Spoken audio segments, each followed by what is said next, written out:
Est-ce que tu as passé un bon week-end? On est lundi, il fait beau, tu es frais, tu es d'attaque pour cette nouvelle semaine et tu te demandes qu'est-ce que tu vas pouvoir faire cette semaine pour créer de la valeur pour ton business, développer le business, trouver des clients, sortir du lot, bref, faire un tas de choses passionnantes ou des fois un peu moins. Et du coup, ça t'amène à une question, c'est comment toujours prendre du plaisir à faire son travail? Qu'est-ce que je mets dans mes journées pour être efficace et créer de la valeur? Et du coup, moi, ça m'amène à une autre question, ça m'amène à qu'est-ce que c'est qu'une journée idéale? Comment se créer des journées de travail idéales pour toujours prendre du plaisir, apprendre des choses, développer son réseau et bien sûr pour arriver tout ça à se dépasser, à créer de la valeur et pour que son business perdure, devienne périn et puis qu'on puisse vraiment en vivre confortablement, voire même pourquoi pas le revendre un jour, ainsi de suite. Lundi dernier, exactement, je démarrais une nouvelle série de vidéos sur le thème de l'efficacité, comment se créer sa semaine idéale. Ensuite, je t'ai parlé de deux autres thèmes, comment on pouvait automatiser son business et puis comment mesurer ton efficacité. Et aujourd'hui, justement, on va parler d'un sujet clé, c'est comment se créer justement une journée idéale. Alors j'ai identifié 7 points sur lesquels tu pouvais t'interroger pour créer cette fameuse journée idéale. Alors évidemment, encore une fois, je tiens à le préciser, je ne détiens pas la science infuse, je ne te propose pas une méthode absolue à appliquer à la lettre, mais bien 7 points sur lesquels tu peux t'interroger pour justement essayer de construire cette fameuse journée qui va te permettre de te dépasser.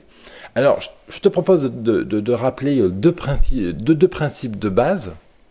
Le premier, c'est que ça, c'est les valeurs sur lesquelles je m'appuie au quotidien pour moi-même progresser et puis pour accompagner l'ensemble des entrepreneurs que j'accompagne depuis plus de 3 ans. C'est que selon moi, il faut trois facteurs de base pour vraiment avancer dans son business. Le premier, c'est le plaisir. Tout doit venir du cœur. C'est-à-dire que si on est en permanence dans la contrainte et dans l'obligation, il faut faire ceci, il faut faire cela, et bien il arrive un moment donné où tu satures, tu en as marre de faire des choses qu'il faut faire justement, parce que tu ne prends pas de plaisir aux choses qu'il faut faire. Donc toujours s'interroger comment je prends un maximum de plaisir sur ce que je suis en train de faire, et du coup ça m'amène à un deuxième critère capital pour toujours progresser, c'est la formation, l'éducation, s'éduquer, se former, apprendre en permanence. Parce que je pense que quand on apprend en permanence, eh bien, on gagne en autonomie, on élargit son recul, on élargit sa sensibilité aux différents sujets auxquels on est amené à être confronté. L'apprentissage nous permet aussi d'aller plus loin, d'être plus sophistiqué, de gagner en performance, ou bref, tout un tas de choses. Le troisième critère, selon moi, capital pour pouvoir développer son business, c'est la proximité, le réseau, le networking, les relations. Parce que tout ce qui tourne dans ton réseau va te permettre, bien sûr, d'aller chercher de la ressource extérieure. Il y a un truc que tu ne sais pas faire, et on va appeler les amis le réseau professionnel pour trouver des solutions. Tu es en panne de voiture, tu appelles des amis pour te faire dépanner. Tu as besoin de faire une publicité sur Facebook, tu ne sais pas comment faire, tu vas appeler quelqu'un de ton réseau pour t'aider sur ce point-là. Bref, et ainsi de suite, ainsi de suite. Donc, le plaisir, la formation et le réseau vont amener ces 3 éléments ensemble au dépassement de soi. Oui, le fameux dépassement de soi, donc lui, il va te permettre justement d'aller t'aventurer sur des terrains inconnus. Selon moi, ces 4 éléments de base vont te permettre justement de construire un quotidien beaucoup plus intéressant, beaucoup plus ludique, beaucoup plus dans le positif, dans la construction, dans l'aventure, dans le dépassement de soi. Alors, ça c'est le premier critère on va dire, premier gros élément très très important qui me semble important de toujours se rappeler, prendre du plaisir, se former, développer son réseau pour se dépasser. Et le deuxième point, c'est justement cette notion du grand bocal dans lequel on met d'abord les gros cailloux, puis ensuite les graviers, puis ensuite le sable, puis ensuite l'eau. Alors je suppose que tu connais cette histoire, mais en gros, c'est un jour un professeur qui demande à ses élèves, qui me regardez, j'ai ce grand bocal-là, je le remplis de cailloux. Et il demande à ses élèves, est-ce que le bocal est plein? Ses élèves pensent que oui, donc ils répondent oui. Et le professeur prend alors des graviers et les met dans le bocal. Donc là, on a les gros cailloux, les petits graviers. Et il demande à ses élèves, est-ce que le bocal est plein? Ses élèves, habitués, maintenant, ils disent non. Et en effet, il met du sable. Donc le sable va se mettre dans les petits trous encore restants. Le professeur demande si de nouveau le bocal est plein. Là, les élèves disent oui. Eh bien non. Il met encore de l'eau dans ce grand bocal. Et là, en effet, après avoir mis les gros cailloux, les graviers, le sable et l'eau, le bocal est enfin plein. Ça, c'est le deuxième concept clé qu'il faut garder quand on cherche à organiser sa semaine, à organiser ses journées, quand on cherche à être efficace. Alors, être efficace, encore une fois, c'est pas rouler à la vitesse d'une Ferrari, c'est pas faire 30 milliards de choses à la journée, c'est pas être épuisé le soir. Non, être efficace, c'est faire des choses qui te permettent de prendre du plaisir, d'apprendre, de développer ton réseau et de te dépasser pour naturellement, en fait, booster ton business. Parce que si tu prends du plaisir, forcément les choses deviennent beaucoup plus simples, beaucoup plus agréables à faire. Donc du coup, on n'est pas dans l'effort, dans le « punaise, il faut que je me lève à 6 heures demain pour faire ceci, faire cela. Oh punaise, il faut que je fasse cette vidéo. Oh là, comment je vais faire ?» Non, on est « ah tiens, demain je me lève à 6 heures. Tiens, qu'est-ce que je peux faire demain pour ceci, pour cela ?» Voilà. Tu vois, on est dans le sourire, on est dans le positif. Voilà. Et tous ces éléments-là vont t'amener forcément à travailler ton efficacité. Alors, quand on pense à sa journée sous forme de ce grand saladier, justement de ce grand bocal dans lequel on met les gros cailloux, quels sont les gros cailloux que je positionne d'abord dans ma journée, dans ma semaine? Ça, c'était le thème de l'épisode 377, comment se construire une semaine idéale, où je t'aide justement à déterminer tes gros cailloux que tu dois positionner dans ta semaine. Et on peut faire la même chose au niveau de la journée. Alors, le premier point que je te propose de travailler, c'est le matin quand tu te lèves. Imaginons que tu prennes un thé le matin ou que tu te prennes un jus de citron. Eh bien, je te suggère à ce moment-là de faire une première pause de ta journée. Souvent, on a tendance à commencer sa journée, ah tiens, allez, on allume l'ordi, on fait ceci, tiens, on allume le machin, on fait l'aspirateur, il y a plein de trucs que tu peux te ramener à faire le matin.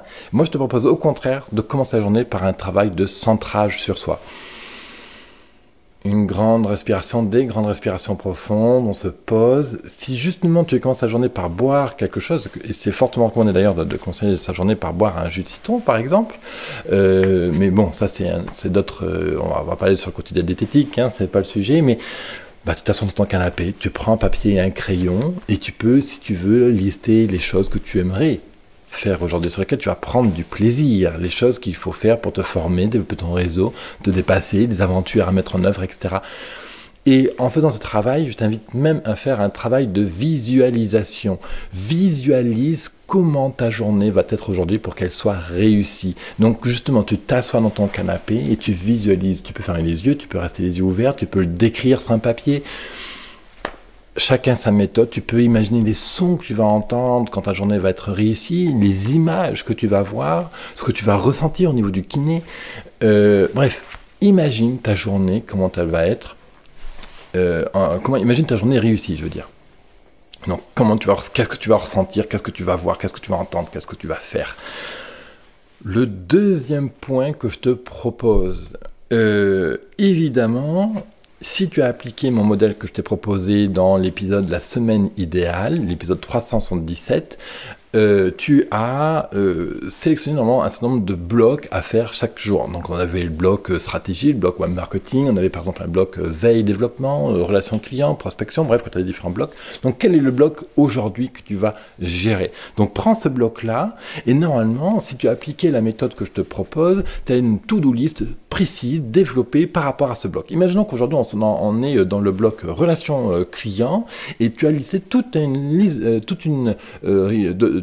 de tâches à faire pour la prospection client.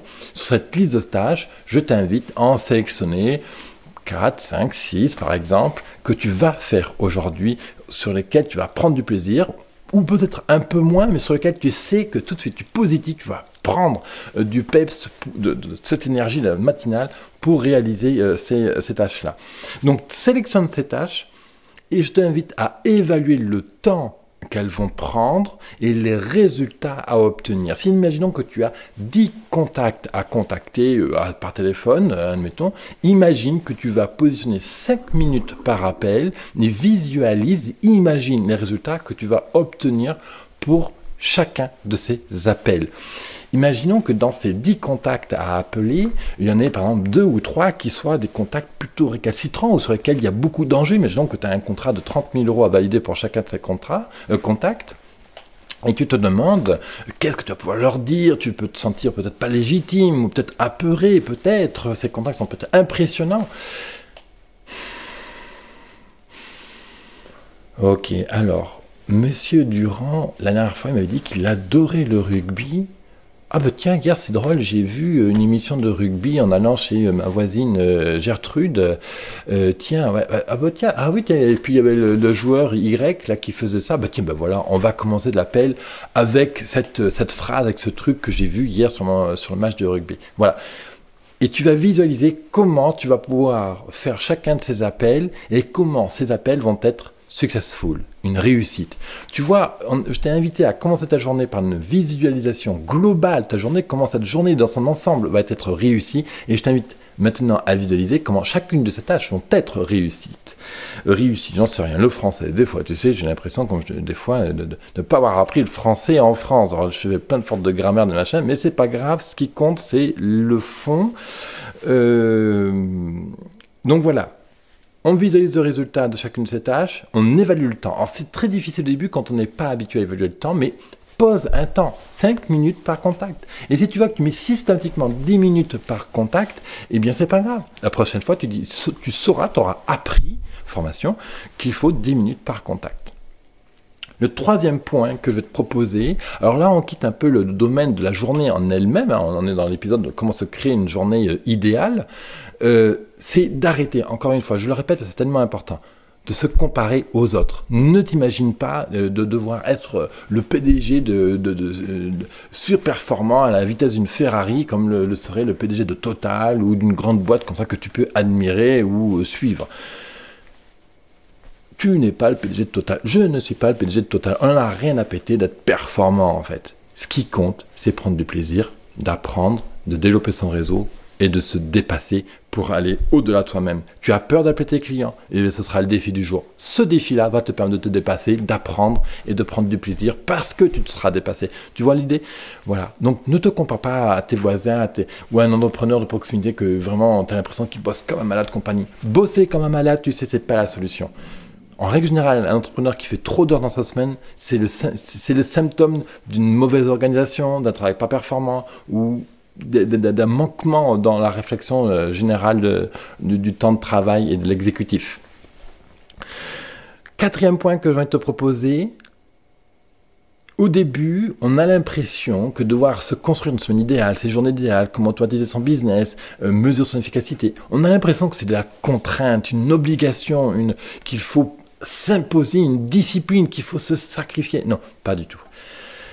Alors, peut-être que oui, au début, il faut un tout petit peu se contraindre, avoir une petite discipline pour suivre sa to-do list ou suivre sa journée idéale, etc.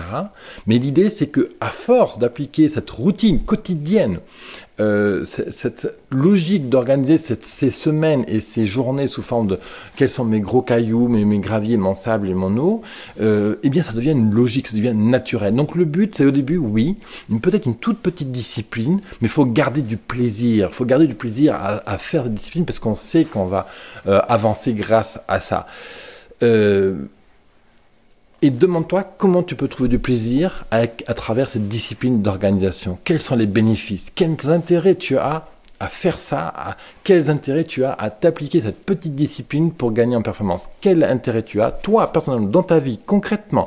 Par exemple, tu peux me dire, moi, l'intérêt que j'ai à m'organiser, c'est comme ça, à 4h50, tous les jours, j'ai fini mon taf, et à 4h50, je peux partir chercher mes enfants à l'école. Et comme ça, à 5h30, quand je reviens à la maison, ma journée est terminée, je peux m'occuper de mes enfants. C'est un exemple concret, mais chacun a sa vie, chacun a sa notion de la réussite, de la performance, etc. C'est pour ça que je te propose aujourd'hui 7 clés vraiment pour créer ta journée idéale, et à toi de les prendre et de les distiller, de les appliquer comme tu le désires dans ton organisation. Bien. Donc, un tout petit peu de discipline au départ, mais demande-toi quel plaisir tu prends à chaque fois à appliquer cette discipline. Et comme ça devient un automatisme. 5e clé que je te propose, c'est que quand tu ne sais pas faire quelque chose, tourne-toi vers ton réseau. Pose la question à notre ami Google, pose la question à YouTube. Combien de fois, moi, je vois des clients que j'accompagne Me dire, oh là là, David, j'ai passé 3 heures sur tel outil, je n'ai pas compris comment ça marchait. Finalement, au bout de 3 heures, j'ai à peine réussi à faire ceci, que cela. My God, punaise, tu passes 1 heure, tu n'arrives pas à avoir de résultat. Twink, twink, twink, étincelle, étincelle, étincelle. Tu te dis, oh là, ça fait 1 heure que j'ai passé là-dessus, que j'ai prévu une demi-heure pour le faire. Qu'est-ce que je peux faire là maintenant pour que ça aille plus vite, gagner en efficacité? Quelles sont mes options pour résoudre ce problème? Je fais appel à un consultant, je vais chercher Google, je vais chercher YouTube, tiens, je connais mon voisin machin qui sait faire ça, etc. Ne restez pas 3 heures bloqués sur un truc, sauf si c'est vraiment que tu as toute la journée pour faire ça et que la solution doit impérativement venir de toi, admettons. Mais c'est pour ça que c'est très important de fixer un temps imparti pour chacune de ces tâches. Parce qu'imaginons que là, ton taf, ce soit de créer de la publicité sur Facebook, et que tu te donnes un temps imparti de 1 heure, c'est au bout de 45 minutes, tu vois que tu n'as pas réussi à créer la moindre pub, que tu es toujours bloqué sur des messages et des trucs et de la configuration, que tu n'en sors pas, et bien en 45 minutes, le but c'est que dans ton cerveau, plaf, tu dois avoir un warning, une grande lampe rouge là qui clignote, attention, il ne reste que 15 minutes, quelle décision je prends pour respecter mon temps imparti et atteindre l'objectif que je me suis fixé. C'est ça une journée idéale, c'est-à-dire qu'on a délimité un temps. Alors, le but, on n'est pas à l'armée, là, on respecte le temps, machin, parce qu'on l'a décidé. Non, le but, c'est de s'obliger à structurer, en fait, son travail. Alors, c'est vrai que c'est très difficile, parce que à l'école, on ne nous apprend pas vraiment à structurer son travail. La vie en elle-même fait que c'est très complexe de se structurer et de s'imposer une structure. En revanche, moi je vois clairement que plus on se structure, plus derrière on a une capacité à être libre sur plein d'aspects du travail, on a une capacité à s'observer de l'extérieur, hein, c'était le thème de la précédente vidéo, hein, mesure son efficacité. Bon, je ne vais pas faire une éloge aujourd'hui sur être structuré et organisé, mais clairement il faut être un minimum organisé. Je ne dis pas être extrêmement rigoureux. Je ne suis pas pour vivre comme un militaire. Par contre, il y a un juste milieu à aller chercher. Ensuite, 6e clé, c'est vraiment, je vais me répéter, mais quand tu prends trop de temps à faire quelque chose, tu arrêtes, tu fais pause, tu passes à une autre tâche. Même ça bug dans ton cerveau, là, tu vois, tu as un gros problème, tu t'arrêtes, tu arrêtes cette tâche-là et tu passes à la suivante. Et plus tard, tu verras que la solution va se présenter à elle-même, va se présenter toute seule, tu vas avoir un indice, tu vas avoir quelque chose qui va passer dans ton environnement et qui va te faire comprendre une clé, etc. Combien de fois, je t'assure, dans la voiture, j'écoute des podcasts, etc. Pas plus tard qu'il y a 2 jours, je vais à un restaurant rejoindre un collègue web marketing. Et dans la voiture, j'écoute une émission de podcast que j'ai et la personne que j'écoute parle d'un certain outil pour gérer la pub sur Facebook, d'accord? Oh oui, ok, très bien, c'est intéressant. Et puis, pendant le repas avec ce collègue qui fait du web marketing, lui aussi, paf, il me reparle de cet outil. Je lui dis, ah punaise, ça fait 2 fois que j'entends dans la journée qu'on me parle de cet outil-là, il faut que j'aille voir. Donc toi, ça te permet d'être à l'écoute comme ça. Je ne sais pas si je m'exprime très bien, mais en gros, tu rames, tu as un gros bug, tu fais pause, tu passes à autre chose, et plus tard tu y reviendras quand tu auras refroidi un peu le cerveau là, qui a chauffé sur le problème, et tu vas revenir avec un angle frais, un nouvel angle de travail. Combien de fois, moi, j'ai été bloqué sur des problèmes, j'ai abandonné le truc, et en y revenant le lendemain, quelques jours plus tard, j'ai trouvé la solution, mais à travers un autre angle d'attaque. Voilà, donc voilà les 6 points. En fait, le 7e, c'était vraiment l'histoire du grand bocal avec les trucs, avec les cailloux, les petits graviers, le sable, etc. Ce qu'il te faut comprendre, c'est que ta semaine idéale, ta journée idéale, est vraiment structurée sur tout le plaisir que tu prends. Les choses doivent venir du cœur. L'éducation, la formation que tu engages toi-même pour apprendre et sur le réseau que tu développes. Je te retrouve sur l'article business100.fr/go/380 où tu vas trouver tout le résumé de cette émission et ainsi que tous les autres épisodes qui traitent sur comment se construire sa semaine idéale. Et je te retrouve sur une prochaine émission Mon Business à 200% où je vais te parler, qu'est-ce que j'ai décidé? Je vais te parler de tous les outils informatiques pour bien travailler. À bientôt, bye bye.